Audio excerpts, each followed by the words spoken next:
Have you ever noticed how sometimes we are our own worst enemies in wanting to accomplish the things we want to accomplish in life? It's true in so many different areas, whether it's, I want to be a better manager of my time, yet time and time again choose to binge another Netflix series or to doom scroll on Facebook only to look up and now it's dark outside and you don't know how you got there. It's true for, I want to live a debt-free life, a life of financial freedom, yet then we take out the next loan to get the next item that we want to get. I see it even in my dog, who you hammer and they don't get that the certain things that they do cause themselves pain. Lately, our dog has been randomly getting injured. Believe it or not, we've been a little preoccupied with another person we're taking care of, and we haven't paid as much attention. And he comes in sometimes, and he's just limping, and we don't know why. He's out there running in the yard. And part of it is that he likes to jump far distances. And he's not that big of a dog, about 30 pounds, and he ends up injuring himself. And one of the ways that he injures himself is that for whatever reason, he likes to lay on our bed, and he could easily, we have a little carpet around our bed, he could easily kind of just jump down and he'd be fine. But instead, he is going for the Olympic jump, and he jumps out 10 feet. And he slips on the hard floor, and his paws go out, and he injures himself. He's doing better now. But we try to solve all sorts of problems, like let's put the stairwell, we'll get this little foam stairwell, you've seen those before, as advertised or as seen on TV, type of thing. And okay, that'll solve the problem. He'll go up the stairs, down the stairs. But for whatever reason, now what he does, instead of going up and down the stairs, he jumps even further over the stairs out in order to get off the bed, and again, ends up injuring himself, working against his own best interests. Now, in real life, we do this all the time in even more consequential ways. We do it in terms of our sin. We know putting ourselves in certain atmospheres produce certain results. With whatever sin you might struggle with, whether it be anger, whether it be lust, whether it be greed, yet we find ourselves constantly putting ourselves back in those situations, and the results end up being the same. We're so quick to work against our own agenda. Not that we do it intentionally, we do it unintentionally sometimes. Nevertheless, the results are the same. And we leave ourselves struggling, we leave ourselves looking for something more. And I say all of this to ask the question, why does it seem that we so quickly turn to what is bad for us? This seems to be a part of human nature. Even when we are very well informed and we know something is bad for us, we still often find ourselves turning to it for whatever short reward it seems to produce for us, or a short moment of pleasure. Even when we have the best intentions to do the opposite. Now, we're 2 weeks away from ending our series here in the book of Exodus. We've seen God free the Israelites from Egyptian slavery, put Pharaoh and the Egyptians, the Egyptian king and his people, put them into subjection as the Israelites actually end up leaving Egypt out to go to the promised land that God has called them to. And they actually leave having plundered the Egyptians, having many of the Egyptian citizens, for whatever reason, God moved their heart or they felt guilty. They actually give all sorts of prized possessions to the Israelites. So the Israelites leave Egypt, but in a sense they also plunder, through God's power, plunder Egypt and leave with all sorts of gold earrings, all sorts of possessions. And they go out into the wilderness to have a new way of life with God. And as we saw last week in the text that we looked at, God now approaches his people. It's not that his people were now totally free in the sense that we might think of that I answer to nobody, I don't have any rules, or there's nothing I have to do, it's all anything I want to do. But instead what we see, what it was actually all about was that it wasn't that Israel no longer had an allegiance to any authority. It was that their allegiance had changed. No longer were they serving Pharaoh, now they were serving God. And so God comes to them. He comes to them on what we call Mount Sinai, and he reveals the law to Moses, and Moses then takes that law to the people. And we looked at that last week as the 10 Commandments. that he delivers to them, and many other commandments as well. But of course, those are the most famous. And so Moses delivers that to the people. As Chad read for us, Moses then takes that to the people, and the people are committed. They realize this is in their best interest to follow this God they just saw to deliver them from the evil Egyptians. And it says, and when Moses went and told the people all the Lord's words and laws, they responded with one voice, everything the Lord has said, we will do.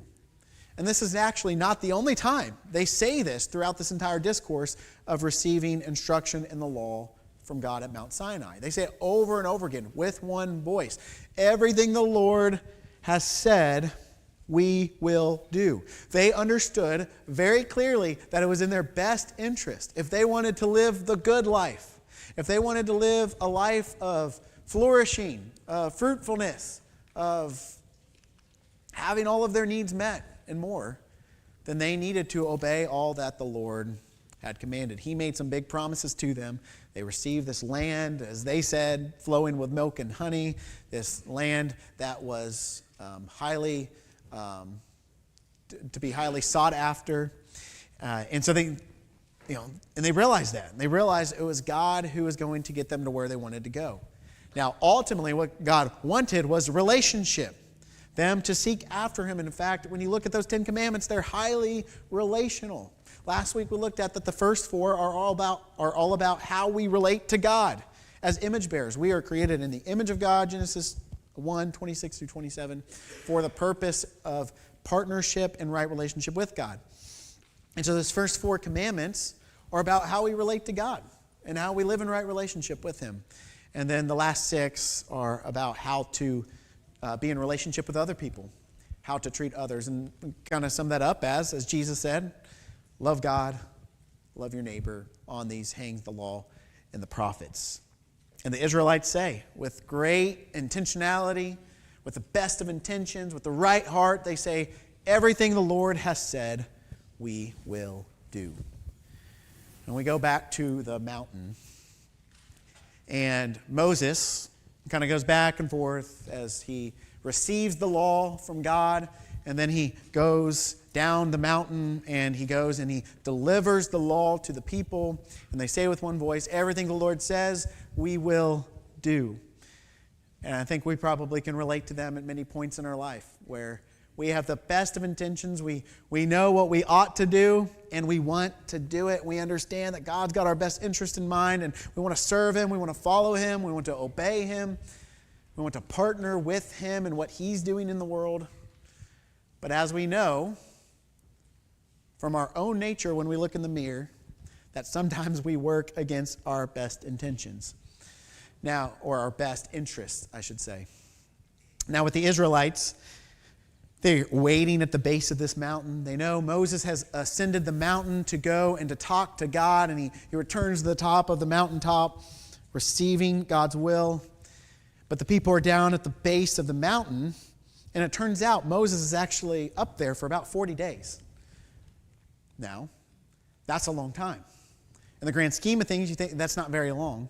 But also, Moses didn't have FaceTime, didn't have instant messenger, didn't have a text where he could text them, hey, when I'm coming. And apparently, he did not let them know when he was going to be returning. And that's what so the people feel this anxiety at the base of the mountain. The text says, verse 32 and verse 1, and when the people saw that Moses was so long in coming down from the mountain. In other words, they're at the base of this mountain, and they're left in anticipation. Anxiety creeps in. They don't know when Moses is returning. You know, many of you probably with your children, you have like a tracker app where you can kind of track where they are. Or maybe you have it with your parents or family and you kind of share it. And some of you are thinking that's absolutely crazy, but some of you are thinking, yeah, I've checked it 4 times since the service started. And you use it for all kinds of purposes. All right, they didn't have that. They didn't have any idea where Moses had gone. Let's be honest. If you're at work and let's say your boss says, okay, wait here, don't go anywhere, I'm going to be back. If they're gone for more than 1 day and you don't hear from them, you're probably calling the police to search for them. You're going to worry. You're going to wonder. Now, some of us are probably saying, actually, I don't care. I just want to go home. And so you go home and you don't even look into it. But the point is, we're very impatient. We're not going to sit around and wait. And in their instance, they're probably thinking, has this guy died? It's been well over a month. 40 days sounds smaller when you say 40 days. And then you think, oh, a month and a half. Moses is gone. They don't hear from him. They don't know where he is. They can't check their location. Turns out there's not much signal out in the wilderness. And so they go on. They have no idea. And so they're left in their anxiety and in their anticipation for where Moses is. And they assume the worst. But not only that, it's not just about Moses, but I think it's a bit about God as well. You see, the Israelites, they're coming from slavery, oppression in Egypt. And as terrible as that was, at least they could see the ruler. Like, they knew Pharaoh was evil, but at least they knew who he was. They understood who he was. They knew his intentions, no matter how terrible his intentions were for them. And with this new ruler, this new king, they were following God, the creator of all things. He was invisible. They couldn't see him. They didn't understand the big grand plan. Nothing about following God was very tangible. There were days where they went through the wilderness, they didn't have anything to eat or drink, and they're thinking, okay, at least Pharaoh, as evil as he was, we knew we were going to have meat in front of us. We knew we were going to be taken care of in that sense, even though if we're going to be worked down to the bone. And so at the base of this mountain, the Israelites, something starts stirring in their heart. They had the best, everything in what they were saying with their lips said, we will do whatever the Lord has said. But just like you and I, they also felt the stirring in their heart to work against their best intentions. They knew, right? It wasn't like God had a communicator with them. It wasn't like they hadn't received the law. I used to, as a kid, thinking the story, I'm like, well, they didn't know the law yet. Moses was on the mountain. In the context, Moses has gone up and down, and he's delivered the word of God. The very text that Chad read for us this morning had been delivered to the people. They knew. They knew that they weren't supposed to make any graven images. They weren't supposed to make idols. They weren't supposed to bow down to idols. This wasn't a secret. Okay, this was understood.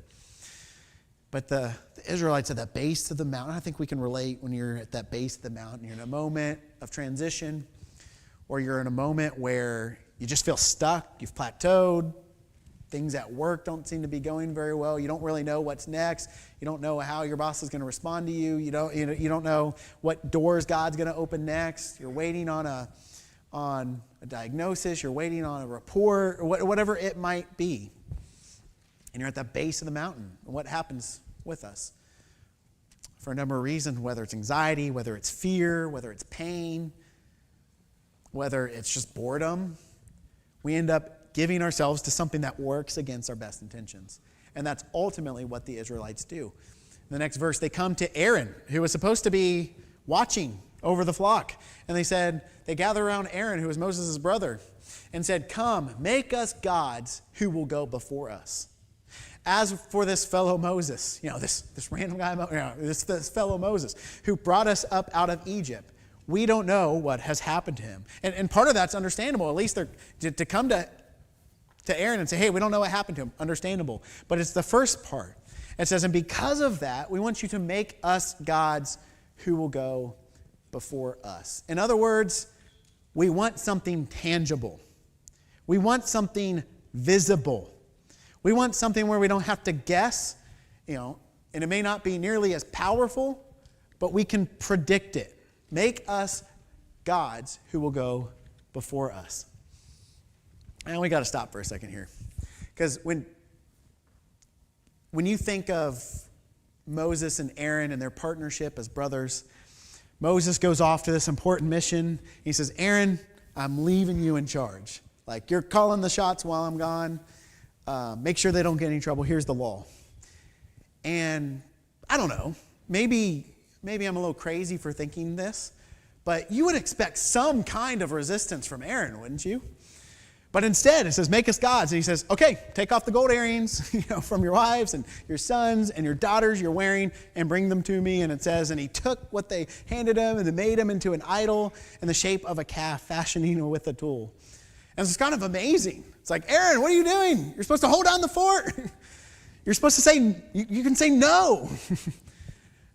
But for whatever reason, and we don't know the reason, maybe whether it's fear of the people, whether it felt like they weren't going to listen to him, and he kind of hints at that later on, Aaron gives the people what they want.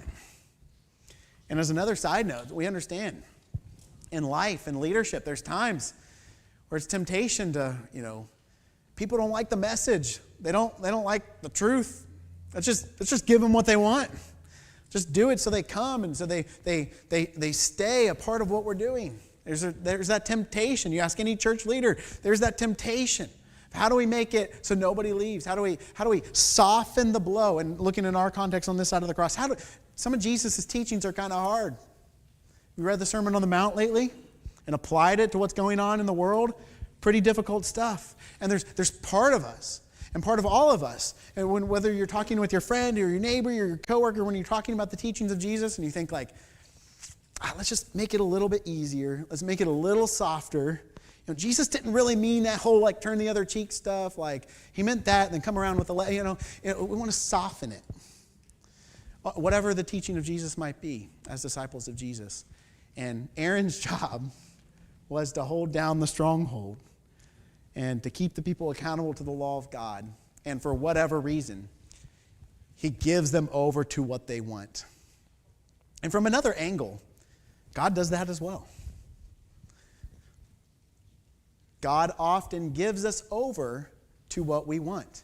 You see that in Romans 1, verses 19 and following, where it says, God gave the people over to their desires.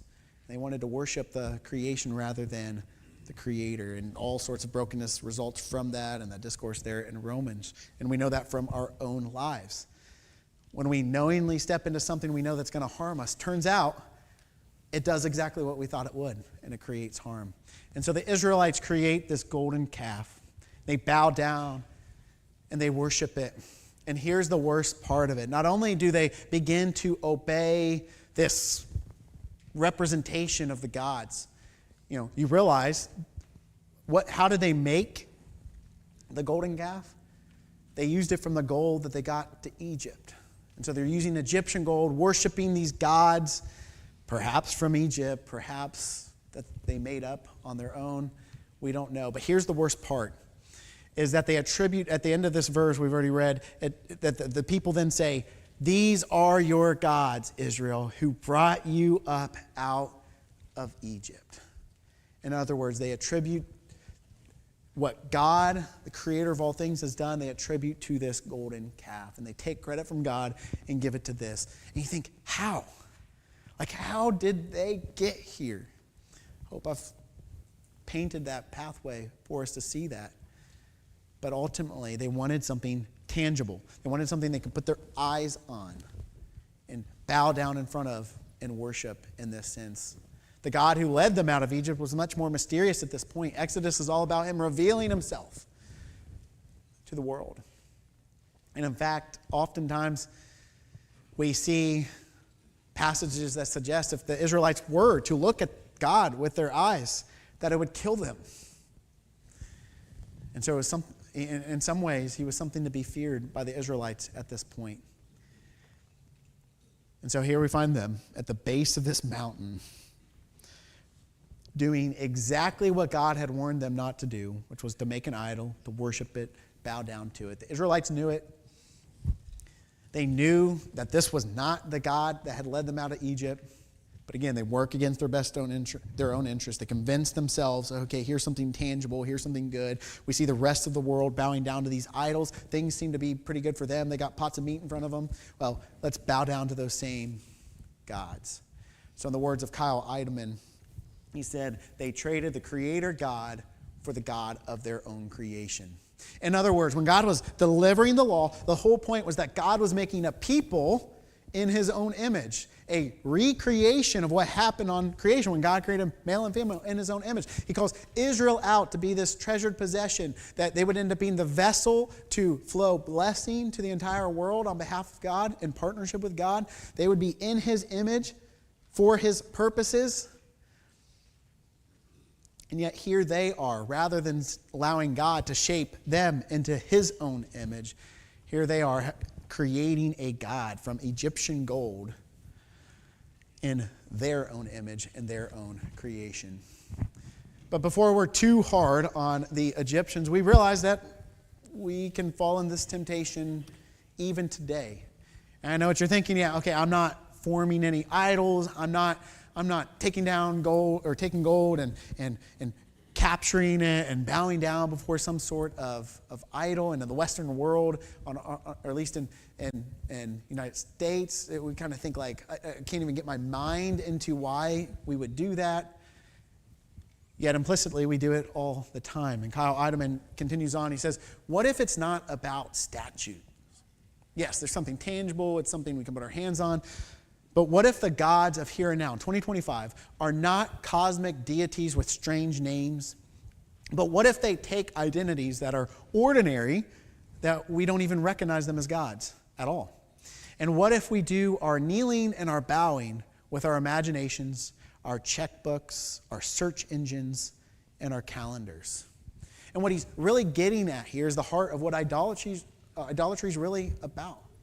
And Tim Keller defines it well. He says, what is an idol?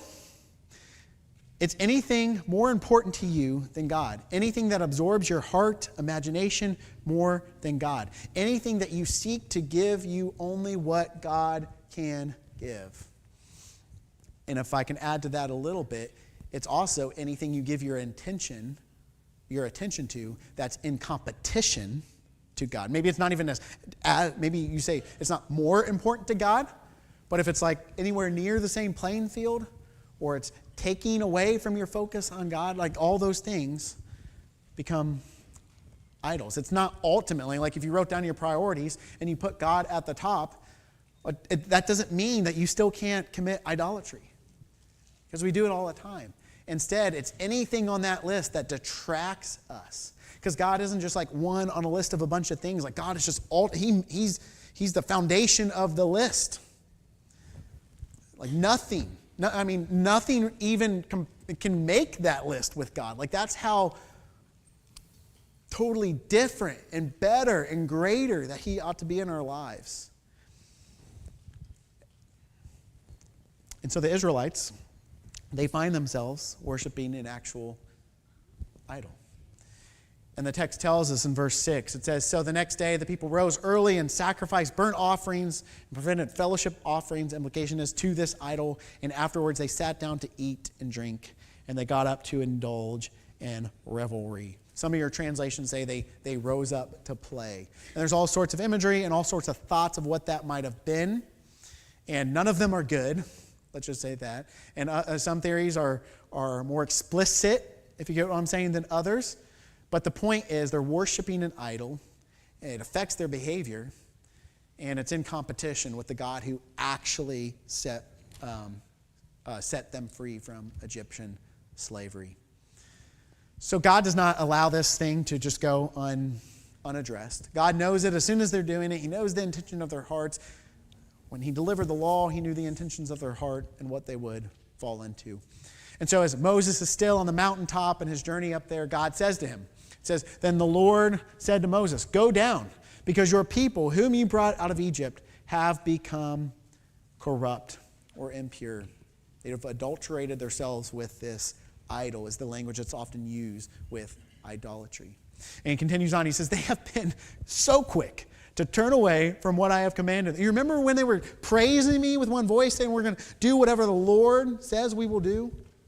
He says they've been so quick to swallow those words or to allow them to float off in the air from what I've commanded them. And they have made themselves an idol, like commandment right up there at the top, one of the 10 commands, an idol cast into the shape of a cast. And it says, and they have bowed down to it, they've sacrificed to it, and have said, these are your gods Israel, who brought you up out of Egypt. Now that's where we'll leave the story as far as the narrative goes this morning. But when you consider what happens next, God ultimately, he does punish the people of Israel and brings them to repentance. But as we look at this story, why does this matter so much? And that's really what I want to get to in our little time that we have left. What this story is all about is that, one, the Israelites understanding like God didn't just give these instructions as like a 10-step self-help, this will make your life better type of thing. But that God actually is ruler over them and actually ruler over all creation. And it gets to this. God, Yahweh, again, the name of God, God is holy. This idea of holiness, Charles said it well for us in his communion talk, or Brian said it well for us in his communion talk, is that this idea of holiness is very simply to be set apart, to be utterly different than, to be utterly above, in a sense, not like a moral necessarily, although that's certainly included, but in nature, to be utterly different, to be set apart. Like we talked about those priorities, holiness is not to just be at the top of the list, but holiness is to be on a totally other list, other category, totally separate and apart from any of these things you might put on your list. And so what does it mean for God to be holy? It means for God to be creator, to have the ability to create out of nothing, to be the one who always has been, who is, and always will be. To be the one who is higher and totally different than anything that we can imagine as human beings. The infinite compared to the finite, which we are. And Exodus is about revealing God. And part of that is to talk about the idea, and really a large part is this idea that God is holy. It's sort of ironic when you look at Moses' conversations with God early on, when God calls him to go to Pharaoh and to say, let my people go. And Moses says, who am I to be able to do that? And then he goes, well, who are you? What should I tell them when they say, who is this God that commands this? And God says, tell them the I am, or the Lord has sent you. And now we get to Exodus 34 on the other side of this. After God's punished his people, Moses punishes his people for what they've done. It brings them to repentance. And then Moses, he draws near to God. And he says, God, show me your glory. And that's what the people were after. They wanted something tangible, something they can see. But they couldn't. And the reason they couldn't is because God is holy. It's like the Bible Project will talk about, like, God is like the sun, like the sun we have up in our skies, not sun like S-O-N, S-U-N. And God is the sun. And although it provides light, it provides glory to all creation, like, we could not go to the surface of the sun. In fact, we could not get near to the surface of the sun. And it's not because it's not good, it is, but it's because we can't withstand it. And in a similar way, that is the glory of God. That's the holiness of God. And that's why the Israelites could not look at the face of God. Not because he's evil when they would be killed if they're in his presence, but because he's so good and utterly different that even being in his presence would just burn the impurity that we carry with us in our hearts, and we would be killed. That's the idea.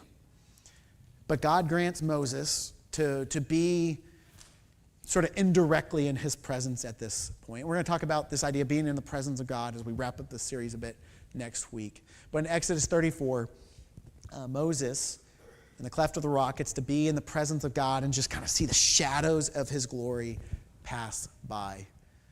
And as Moses is positioned in a way to not be killed by the glory of the Lord, again, not because God's good, or not because God's evil, but because he's good, and Moses isn't fully good and would not be able to withstand the glory of the Lord.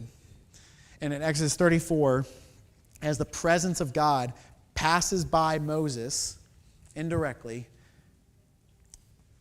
God proclaims, the Lord, The compassionate and gracious God, slow to anger, abounding in love and faithfulness. Another way, do you want to know who the Lord is? And it kind of wraps up back to Moses, where Moses said, "Who are you?" Now Moses is going to get a glimpse of the glory of God, and God proclaims that I am Yahweh, the compassionate and gracious God, slow to anger, abounding in love and faithfulness, but also maintaining love to thousands and forgiving wickedness, rebellion, and sin. He's forgiving, yet he does not leave the guilty unpunished. And he punishes the children and their children for the sin of the parents in the third and the fourth generation. And there's a lot that we could say there. We don't have time to dive down into every idea there, but really, as we think about the holiness of God, it really brings balance to this tension as we kind of view God as either a God of love, and we tend to, as people, go to one way or the other. Either God is a God of love on the one hand, or we hold him into a God is a God who holds people accountable and is going to bring punishment. But the truth is, in the holiness of God, that God upholds both of those.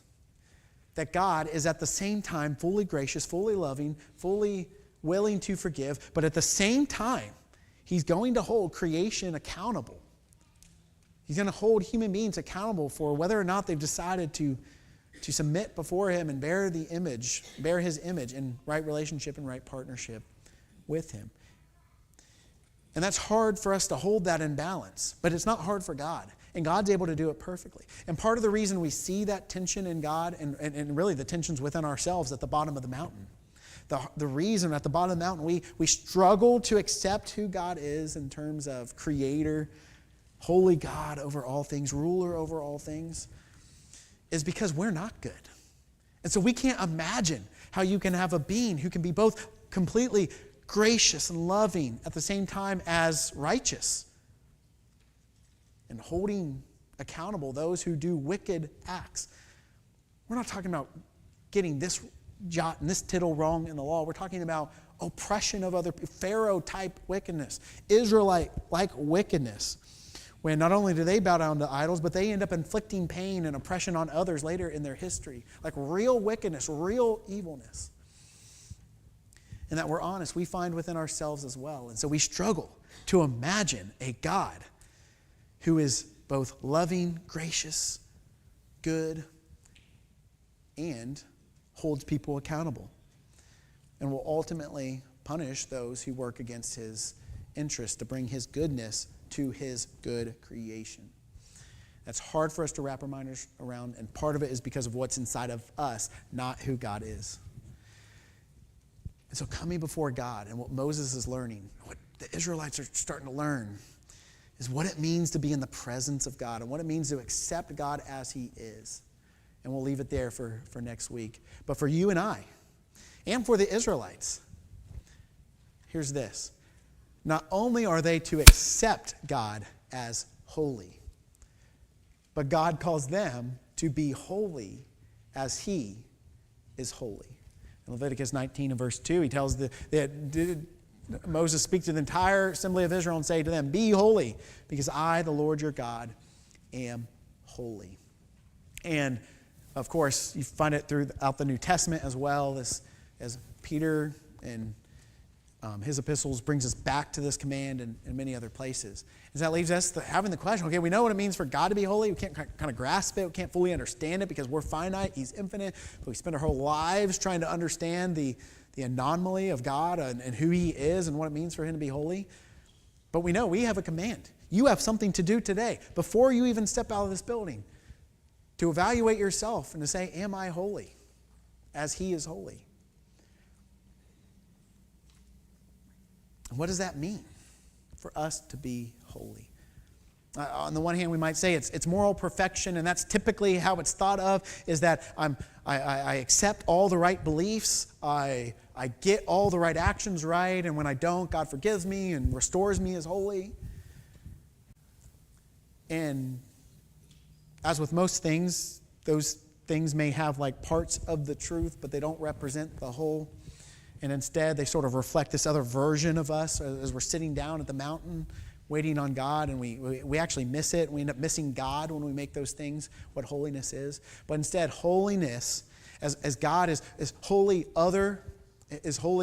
is completely different and utterly different than creation. That's what God's calling us to be. And we do that by devoting ourselves to his purposes. So to be holy is to holy. Did you see what I did there? Yeah? Okay. To be holy is to be wholly set apart for his purpose. In other words, our hearts are undivided. We totally give him our commitment.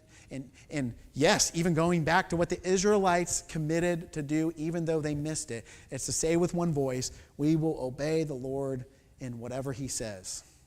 And it's that commitment.